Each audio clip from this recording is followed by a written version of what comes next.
Hello everyone. आज हम discuss करने वाले हैं एक बहुत ही इम्पोर्टेंट टॉपिक। एक्चुअली हर एक लेक्चर मेरा इम्पोर्टेंट ही होता है, अगर आप देखें तो। अगर आप नहीं देखते हैं तो ये आपका ही लॉस है, मेरा कुछ नहीं जाता, इसमें तेरा घाटा। तो आज हम डिस्कस करने वाले एक इम्पोर्टेंट टॉपिक जिसका नाम है manual drawing versus CAD drawing. जैसा कि मैंने लास्ट लेक्चर में वादा किया था कि अगला लेक्चर हम लोग इस पे करने वाले हैं। इंजीनियरिंग ड्राइंग सीरीज का ये लेक्चर नंबर 23 है और ये स्पेशली इंपॉर्टेंट है डिप्लोमा स्टूडेंट्स और बिगिनर डिज़ाइन इंजीनियर्स के लिए।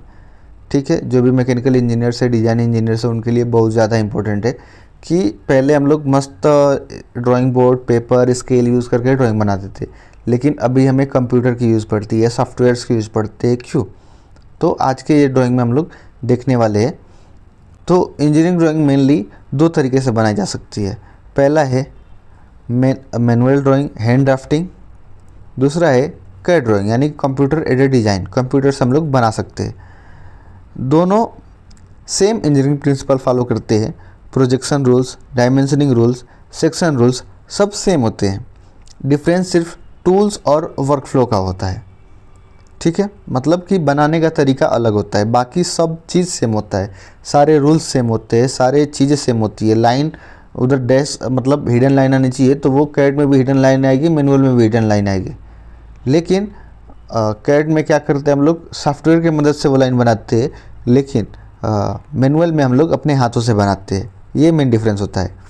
अब बात आती है कि मैनुअल ड्राइंग होता क्या है। आप इधर इमेज में देख सकते हैं कि एक लड़का बैठ के ये ड्राइंग बना रहा है, ये पेपर पे है ना, ड्राइंग बोर्ड पे पेपर रखा हुआ है, सेट स्क्वायर रखा हुआ है, मिनी ड्राफ्टर लगाया हुआ है, उसके हिसाब से वो ड्राइंग बना रहा है, मतलब शुरू कर रहा है। एक इमेज में बना पड़ा दिख रहा है, एक इमेज में बन रहा है।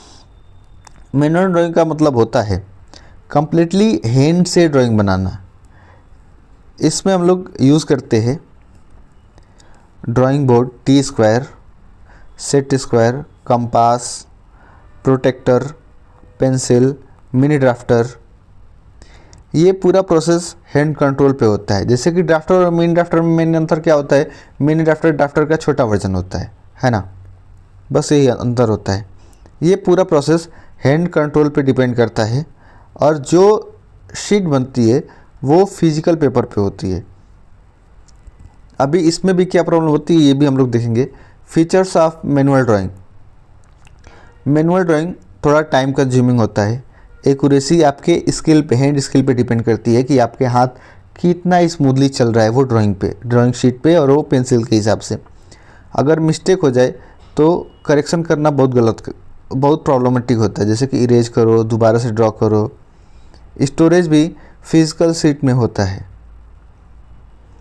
और इसलिए आज के टाइम में ये मोस्टली एग्ज़ाम और फंडामेंटल्स के लिए यूज़ करते हैं। ठीक है, अभी फिर बात आती है कि कैड ड्राइंग्स क्या होती है। मैनुअल ड्राइंग ठीक है, कैड का फुल फॉर्म होता है कंप्यूटर एडेड डिज़ाइन। ठीक है, इसमें ड्राइंग सॉफ्टवेयर के थ्रू बनाई जाती है, जैसे कि ऑटोकैड, सॉलिडवर्क्स, कैटिया, क्रियो और भी बहुत सारे सॉफ्टवेयर है। सॉलिड एज भी करके एक सॉफ्टवेयर है। ये कंप्यूटर बेस्ड ड्राइंग होती है। यहाँ हम कमांड्स यूज करते हैं, line, circle, trim, dimension, extrude, assembly, etc। कई बार मतलब ऑटोकैड में अक्सर कमांड से ही काम चल जाता है। सॉलिडवर्क्स में उधर नेविगेशन बार पे ऊपर दिया रहता है सारे कमांड्स, हम लोग उधर से यूज करते हैं। जबकि कैड में हम लोग कीबोर्ड से कमांड देके काम कर सकते हैं। कैटिया और क्रियो मैंने यूज़ नहीं किया। कैटिया लगभग सॉलिडवर्क्स के जैसा ही है, लेकिन क्रियो मैंने यूज़ नहीं किया, तो मैं उसके बारे में बहुत ज़्यादा डिटेल में नहीं जा सकता। ठीक है, अभी फीचर्स ऑफ कैड ड्राइंग क्या है। कैड ड्राइंग बहुत ही फास्ट होती है। अभी एक लाइन बनाने के लिए हमें मैनुअल में पूरा मेज़रमेंट लेना पड़ता है स्केल से कि यहाँ से यहाँ तक बनाना है, स्ट्रेट देखना पड़ता है। जबकि कैड में क्या होता है, हम एक पॉइंट क्लिक करते हैं, लेंथ देते हैं, स्ट्रेट कैसा एंगल, किस एंगल पे चाहिए वो सब देते हैं, वो मेरे को ड्राइंग बना के उतना लेंथ लाइन लेके दे देता है। एक्यूरेसी सॉफ्टवेयर प्रिसिशन पे डिपेंड करती है, मतलब बहुत ज़्यादा एक्यूरेट होता है ये। मॉडिफिकेशन इसमें बहुत ज़्यादा इजी होता है, बहुत ही ज़्यादा। अगर मुझे पुराना वाला भी चाहिए, नया वाला भी चाहिए, तो मैं पुराने वाले को कॉपी करके रख सकता हूँ, नए वाले को बना भी सकता हूँ उसके बगल में। और अगर मेरे को दोनों चाहिए तो दो भी शीट बना सकता हूँ। लेकिन पुराने वाले में क्या है, अगर चेंज करना है तो शुरू से या तो मैं दूसरा ड्राइंग बनाऊँ मैनुअली, फिर से पूरा मेहनत करूँ, या फिर अगर उसमें चेंज करना है तो मैं इरेज करके उसको अपडेट कर सकता हूँ। लेकिन अपडेट करने के बाद फिर मुझे पुराना वाला चाहिए तो मैं वो ड्राइंग नहीं पा सकता कभी भी। तो इसके लिए बहुत ज़्यादा प्रॉब्लम होता है, जबकि कैड में ये सब चीज़ें ईजी होती हैं। स्टोरेज डिजिटल होता है, हमें सर्वर पे रख देते हैं, हार्ड ड्राइव में HDD में स्टोर करके रख देते हैं हम लोग। और मॉडर्न इंडस्ट्री में सबसे ज़्यादा तो यही यूज़ होता है। मैनुअली अभी बहुत कम यूज़ करते हैं, शायद रेयरली ही कहीं करते होंगे, मुझे ऐसा लगता है, वो सिर्फ एग्ज़ाम्स में यूज़ करते हैं। लेकिन मॉडर्न इंडस्ट्री में सबसे ज़्यादा यही यूज़ करते हैं, कैड। अभी अगर हम इन दोनों को कंपेयर करें, मैनुअल ड्राइंग और कैड ड्राइंग को, तो क्या होता है, मैनुअल ड्राइंग स्लो प्रोसेस है जबकि कैड फास्ट प्रोसेस है। मैनुअल ड्राइंग में स्किल बेस्ड एक्यूरेसी होती है, मतलब कि आप जितने स्किल्ड है, जितने स्मूथली बना सकते, अच्छे से बना सकते, स्केल को कंट्रोल कर सकते, पेंसिल को कंट्रोल कर सकते, आप उतने ही प्रेसिजन से अच्छे से बना सकते हैं। जबकि कैड में सॉफ्टवेयर पूरा आपका सपोर्ट करते हैं, आपको कुछ नहीं करना, सिर्फ सॉफ्टवेयर आपको चलाने आना चाहिए। मैनुअल ड्राइंग में मॉडिफिकेशन बहुत ज़्यादा डिफ़िकल्ट होता है, जैसे कि अभी मैंने बताया कि अगर मेरे को पुराना ड्राइंग चाहिए और नए वाले में अपडेट करके बनाना, तो मैं शुरू से पूरा ड्राइंग बनाऊंगा। जबकि कैड में क्या होता है, मैं कॉपी पेस्ट करूंगा, उधर जो चाहिए वो रख लूँगा, जो नहीं चाहिए वो डिलीट कर सकता हूँ। अगर मैनुअल में मैंने जो नहीं चाहिए उसको इरेज कर दिया तो फिर मुझे बाद में अगर पुराना वाला चाहिए तो बनाना पड़ेगा, तो बहुत मुश्किल है। जबकि कैड में उसकी अपेक्षा, मैनुअल की अपेक्षा बहुत ज़्यादा आसान है। मैनुअल में फिजिकल स्टोरेज करना पड़ता है, हर एक पेपर को रखना पड़ता है उधर ड्रॉअर में ऐसा करके, जबकि कैड में डिजिटल स्टोरेज होता है, फोल्डर बनाया उसके अंदर ही रखा है ऐसा करके। अभी मैनुअल ड्राइंग बहुत रेयर केस में इंडस्ट्री में यूज़ करते हैं, जबकि कैड ड्राइंग हम लोग हमेशा इंडस्ट्री में यूज़ करते हैं। और एक बात आप याद रखिए, कैड बिना फंडामेंटल के ऑपरेटर बनाता है, इंजीनियर्स नहीं। अगर आपको ड्राइंग का फंडामेंटल नहीं पता, आप कैड ड्राइंग पे चले गए तो आप सिर्फ सॉफ्टवेयर को चलाना जानते हो, डिज़ाइन करना नहीं, ड्राइंग बनाना नहीं। अगर सिर्फ सॉफ्टवेयर आता है और कंसेप्ट वीक है तो आप डिज़ाइनर नहीं, ऑपरेटर बनेंगे। अभी जैसे आप ये इमेज में देख सकते हैं, manual drawing versus CAD drawing. Manual drawing में वो सारे टूल्स लेके बना रहे हैं, जबकि इसमें मैं सॉफ्टवेयर का यूज़ करके बना रहा हूँ डायरेक्ट, है ना।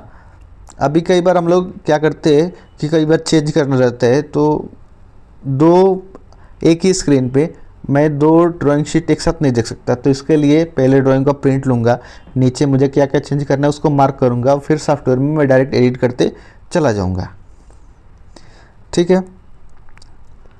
अभी ये दोनों में से कौन सा अच्छा है, विच इज़ बेटर?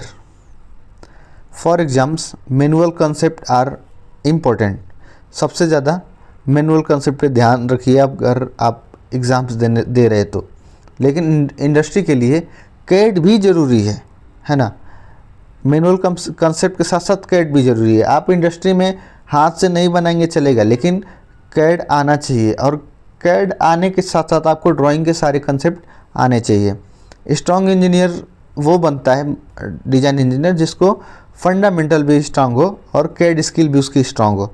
तो वो एक फंडामेंटल, बिना फंडामेंटल के हम सॉफ्टवेयर के ऑपरेटर होते हैं, इंजीनियर्स नहीं बन सकते, ठीक है।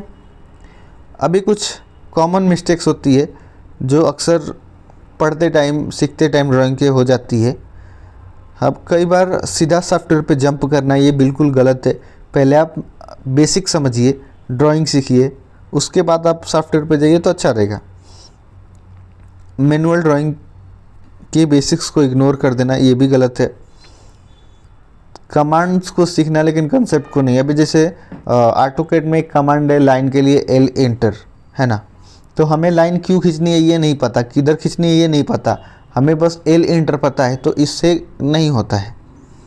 अगर कोई ऑब्जेक्ट बना रहा हूँ तो मैं वो लाइन से क्या दिखा रहा हूँ ये मुझे पता होनी चाहिए। वो साफ्ट का होल है, पार्ट में होल है, पार्ट का एज है, पार्ट कैसा दिख रहा है, ये सब इमेजिन होनी चाहिए अपने आप को, ठीक है।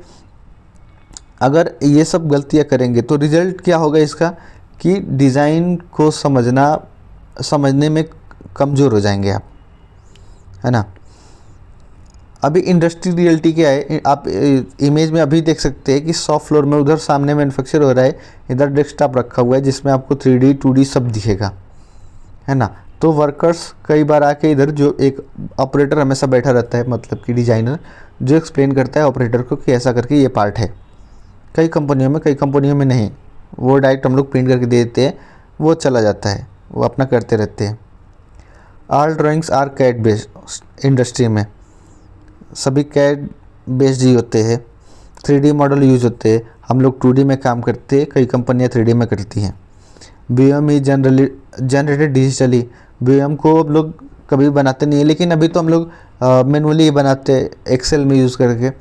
कभी भी अगर हम लोग सॉलिडवर्क्स में बनाएंगे तो उधर से बना सकते हैं, लेकिन अगर सॉलिडवर्क्स में हमने नहीं बनाया तो हम लोग मैनुअली एक्सेल में मेजर करके पूरा बनाते हैं, ठीक है। इसमें रिवीजन सॉफ्टवेयर में ही मैनेज होता है, अगर कोई चेंज करना है तो सेव एज फाइल करेंगे, नया वर्जन सेव करेंगे, उधर जाके एडिट करेंगे, क्या एडिट हुआ है वो भी लिख सकते हैं। Manual drawing mainly used for basic understanding, अगर अपने को ड्राइंग का जड़ समझना है तो हम लोग मैनुअल ड्राइंग ही करेंगे। मैन्युफैक्चरिंग डिपार्टमेंट अब कैड पे भी स्ट्रिक्टली काम करती है ना। अभी आज हमने क्या सीखा पूरे उसमें, इसका कंक्लूजन क्या है। मैनुअल ड्राइंग फाउंडेशन बनाता है, कैड ड्राइंग करियर बनाता है। अगर आगे कंपनी में आपको ग्रोथ चाहिए तो कैड आना चाहिए। मजबूत बेसिक और मजबूत कैड स्किल आपको एक सक्सेसफुल डिज़ाइन इंजीनियर बनाती है, लेकिन इससे ही आप सक्सेसफुल डिज़ाइन इंजीनियर नहीं बन सकते, आप बनेंगे सिर्फ ड्राफ्ट्समैन। सक्सेसफुल डिज़ाइन इंजीनियर बनने के लिए आपको मैकेनिक्स आना चाहिए, SOM आना चाहिए, FM आना चाहिए, हीट ट्रांसफ़र आना चाहिए, ये सभी चीज़ें आनी चाहिए आपको एक बेस्ट डिज़ाइन इंजीनियर बनने के लिए, ठीक है। तो वो भी हम लोग आगे पढ़ेंगे, ये अपना लेक्चर ख़त्म हो रहा है, इसके बाद हम लोग मैकेनिक्स शुरू करेंगे। तो अभी हम लोग अगले लेक्चर में क्या पढ़ेंगे, कॉमन इंजीनियरिंग ड्राइंग मिस्टेक्स, जो कि इंडस्ट्री और एग्ज़ाम्स दोनों के लिए मैं बताऊंगा आपको। एग्ज़ाम में स्टूडेंट्स क्या मिस्टेक्स करते हैं, है ना, इंडस्ट्री में जनरली क्या प्रॉब्लम आती है, और कैसे अवॉइड करें डायमेंशनिंग, प्रोजेक्शन और सेक्शन मिस्टेक्स को। सो नेक्स्ट लेक्चर बिल्कुल आप लोग मिस मत करना, वो बहुत ही इंपॉर्टेंट है अगर आपने अभी तक देखा है तो, और अगर नहीं देखा तो आप जाके सारे लेक्चर्स देखिए, और उसके बाद अगर मिस्टेक्स आप पढ़ेंगे तो आपको ज़्यादा समझ में आएगा, ठीक है। तो बस आज के लेक्चर में इतना ही, मिलते हैं हम लोग अगले लेक्चर में। तब तक के लिए आप सीखते रहिए, पढ़ते रहिए, आगे बढ़ते रहिए। Thank you.